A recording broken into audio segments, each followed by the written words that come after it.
Kuna video nyingi ambazo zimesambaa katika mitandao ya kijamii zikionyesha baadhi ya raia wa Afrika ya Kusini wakiwashambulia watu wanaodaiwa kuwa ni wageni kutoka mataifa mbalimbali ya Afrika.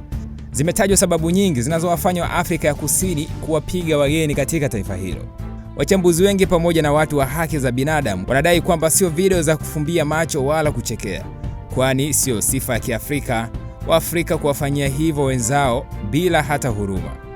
Sasa zifuatazo ni sababu kubwa zinazotajwa kuwa zinawafanya baadhi ya watu wa Afrika ya Kusini kuwashambulia wageni, ambapo ni mchanganyiko wa mambo ya kiuchumi, ajira na siasa, na hizi ndio sababu kuu za wageni kupigwa Afrika ya Kusini. Sababu ya kwanza inayotajwa kabisa ni ukosefu wa ajira. Afrika ya Kusini ina kiwango kikubwa sana cha ukosefu wa ajira, zaidi ya 30%.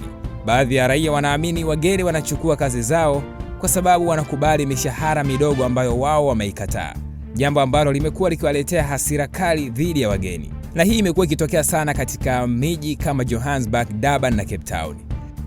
Sababu ya pili inayotajwa ni ushindani wa biashara ndogo. Wageni wengi hufungua maduka madogo maarufu kama spaza shops, ambapo wauzaji wa ndani wanahisi wageni wanauza bei rahisi zaidi, kwa hiyo wanawazidi kibiashara, na hii imekuwa ikisababisha mashambulizi dhidi ya maduka ya wageni. Sababu ya tatu inayotajwa ni lawama za uhalifu. Baadhi ya watu wa Afrika Kusini wanaamini wageni wanaongeza uhalifu, wanafanya biashara haramu, ingawa mara nyingi hakuna ushahidi wa kutosha, lakini hisia hizi zimekuwa zikiongeza chuki baina yao. Sababu ya nne ni siasa na kauli za uchochezi.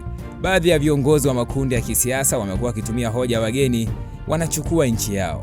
Mfano, kundi maarufu la Operation Dudula. Kundi hili limewahi kuandamana dhidi ya wageni na kufunga biashara za wageni pamoja na kushinikiza wahamiaji waondoke.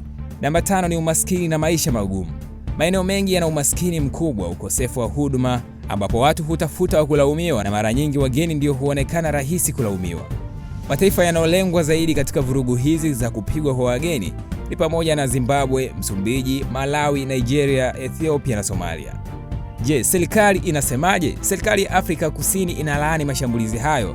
Inasema wageni wana haki ya kuishi, lakini bado matukio kama haya yamekuwa yakitokea mara kwa mara, hasa katika wakati huu.